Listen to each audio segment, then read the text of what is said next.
Muy buenas noches, bienvenidos a Pulso 503. Gracias por acompañarnos. Ha sido una semana complicada, igual que las anteriores que hemos estado teniendo. La Asamblea Legislativa ha estado actuando para apoyar al gobierno de la República y el gobierno pues ha estado tratando de hacer lo mejor que puede con todo lo que es la atención de la crisis.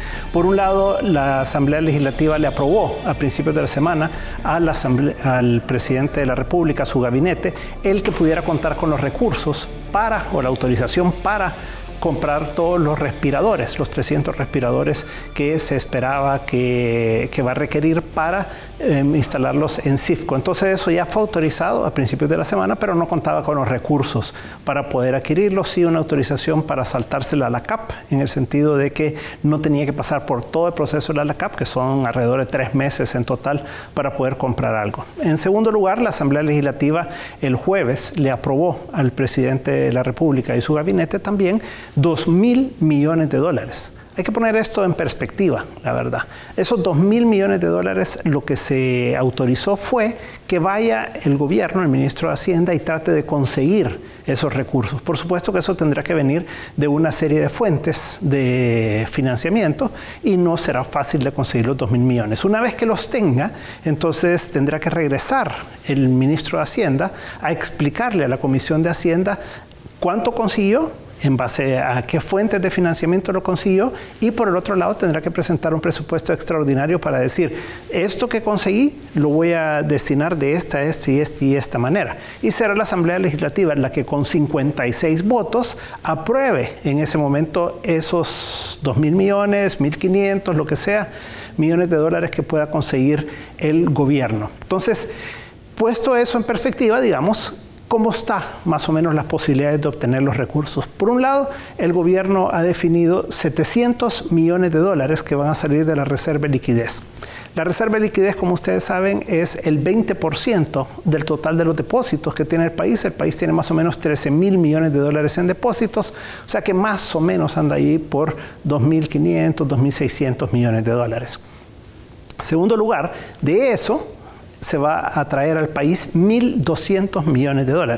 De esos $1.200 millones se le va a entregar al Ejecutivo, al Ministerio de Hacienda, de esos 1.200, 700 millones. Esos 700 millones van a ser emitidos CETES, o sea que son certificados tributarios que emite el Ministerio de Hacienda, y con eso entonces va a respaldar que la banca le entregue, o más bien el Banco Central, porque es quien maneja la reserva de liquidez, le entregue esos $700 millones al gobierno, y que de esa manera, en contrapartida, le entregue estos títulos. Por el otro lado, la banca entonces va a obtener $500 millones en liquidez para poder trabajar, para poder sostenerse, mientras hay una cantidad de personas que no van a pagar préstamos. Cada vez queda más claro que nadie va a terminar pagando, porque es una pandemia, es una situación de una cuarentena obligada a todo mundo. Esto está afectando a todos los ciudadanos. Ya los bancos están expresando que van a tener una consideración universal, digamos, con todos los deudores,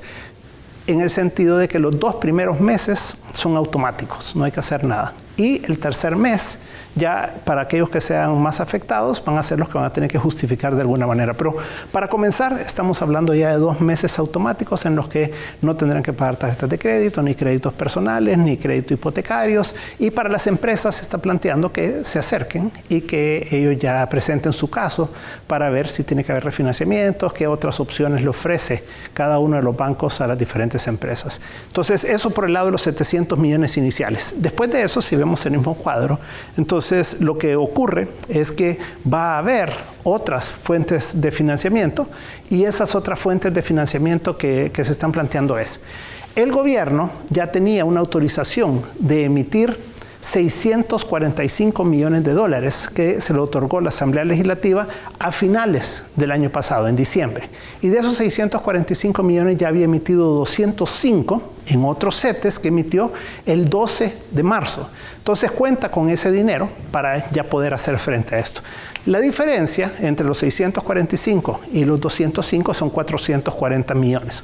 Estos 440 millones se está queriendo establecer un crédito puente en Estados Unidos están buscando inversionistas o bancos que le financien al gobierno esos 440 millones de dólares. Según lo que se estipula en el documento que ha presentado el banco de inversión que está manejando esta operación, ahí va a ser una emisión que va a tener una tasa de interés de alrededor del 11% de la tasa de interés.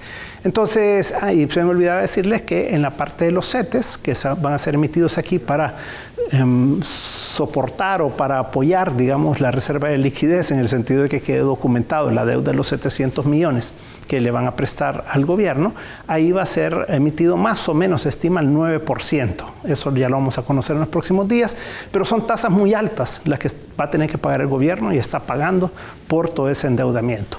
Por el otro lado, entonces, lo que queda de esos 440 millones que les decía, y eso va a tener que ser financiado temporalmente de esa manera y eventualmente va a buscar el gobierno emitir por lo menos esos 645 millones que son la totalidad de los dos, los CETES y lo que se consigue en Nueva York, y con eso pues pasarlo a largo plazo, que era el objetivo inaugural y inicial.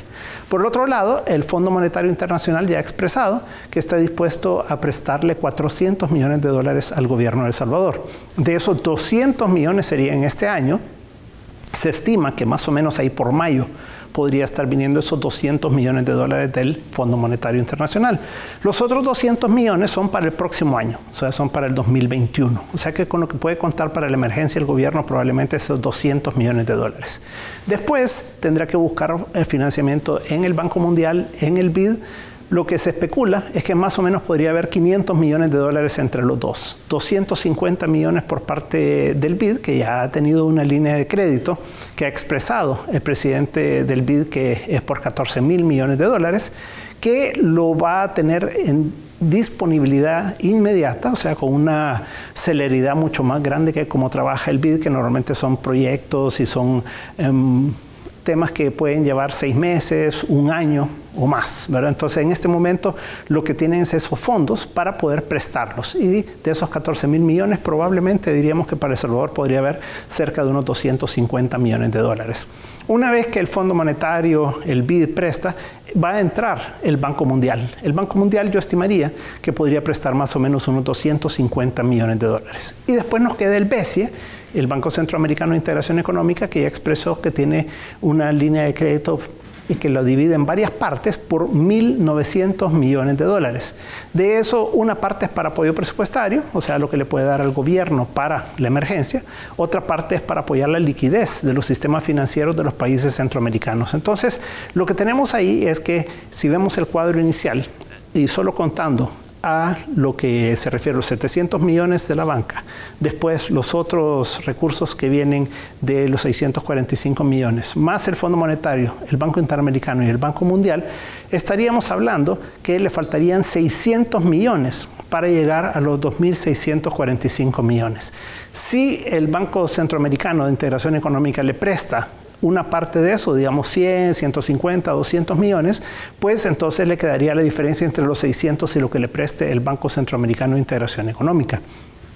En base a eso, el gobierno podría estar teniendo por lo menos 2.000, 2.100, 2.200, perdón, sería, sí, eso en total, porque lo que ocurre es que son 2.645 millones lo que tiene autorizado.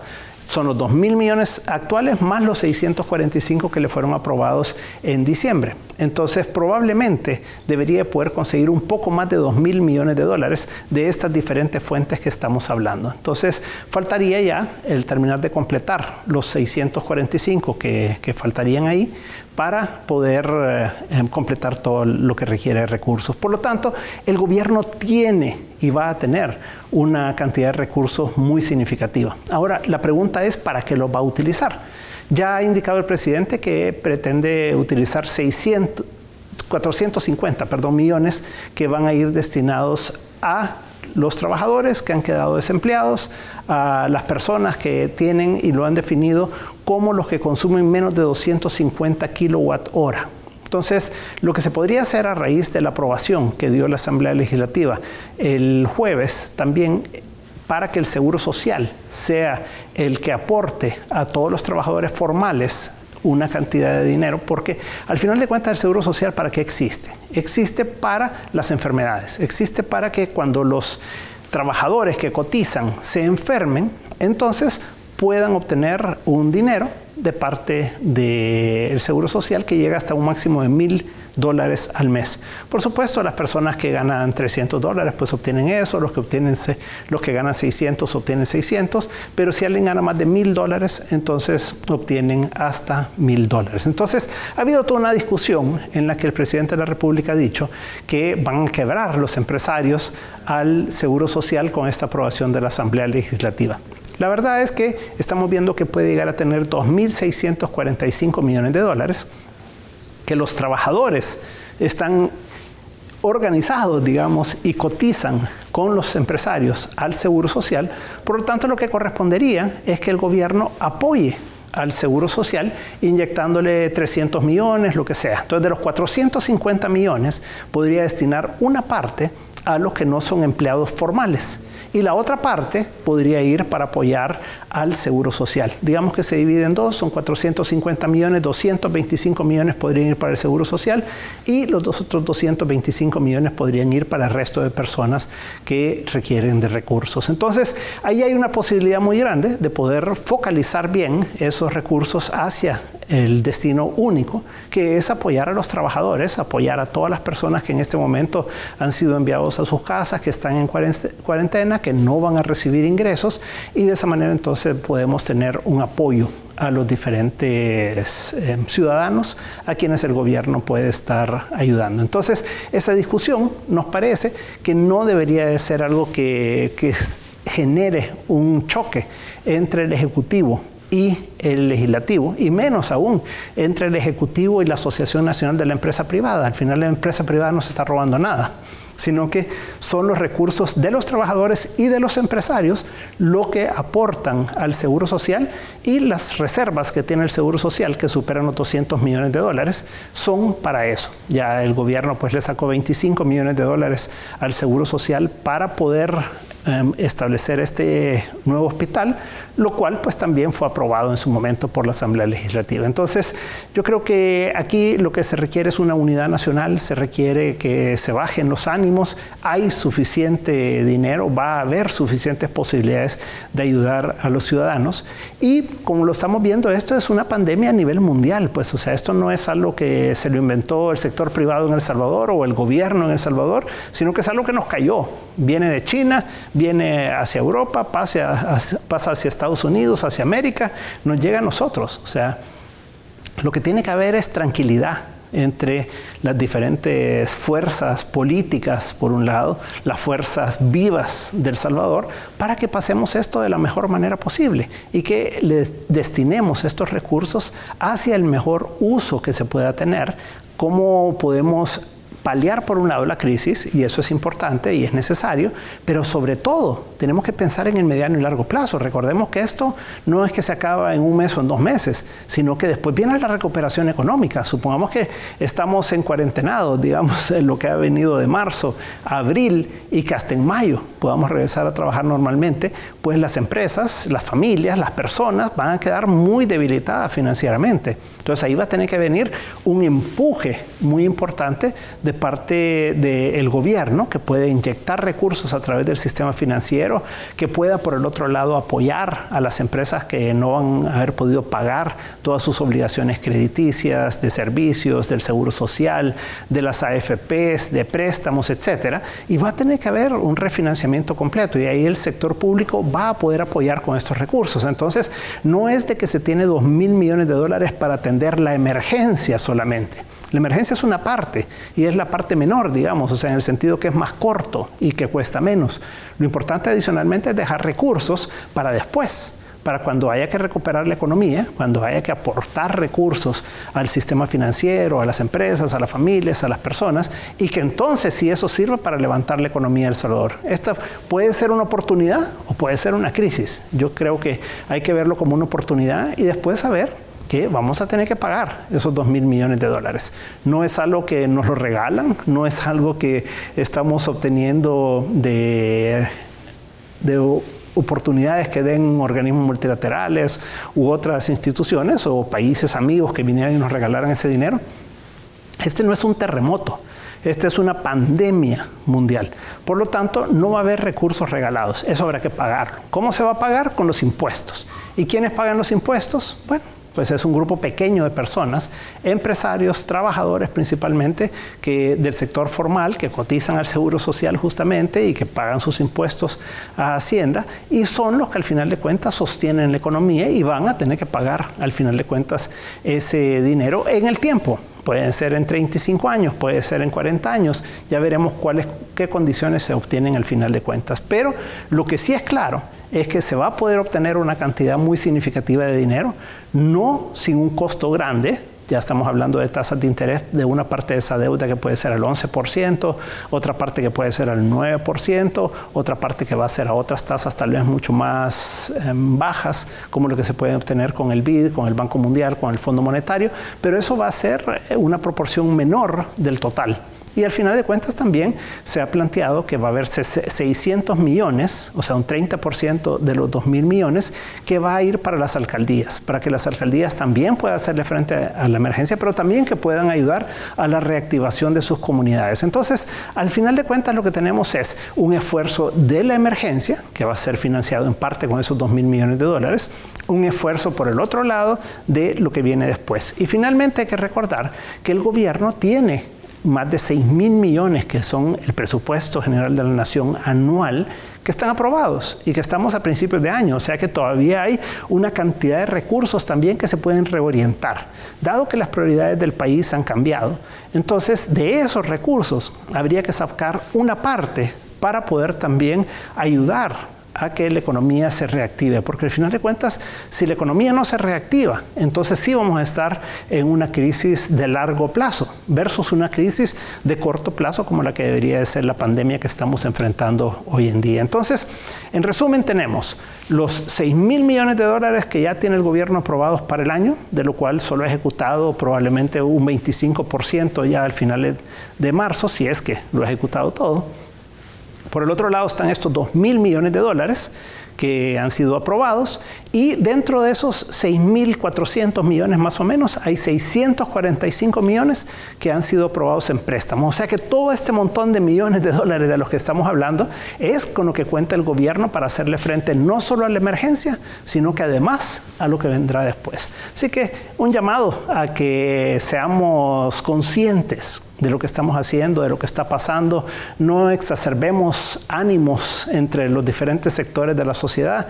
Creo que esos ataques que puede hacer el presidente a través de Twitter hacia sectores de la sociedad no son convenientes. Creo que tiene que haber tranquilidad, debe haber paz dentro de la sociedad porque ya tenemos suficientes problemas. Ojalá que sigamos avanzando por el camino de la paz, de la tranquilidad, de ir resolviendo la crisis tan grande que tenemos y sobre todo que estemos pensando en el mediano y largo plazo. En la segunda parte del programa vamos a tener a Max Mojica, con quien vamos a estar comentando estos y otros sucesos además que están ocurriendo en la vida nacional de El Salvador. No nos cambie, en un momento estamos de nuevo con Pulso 503.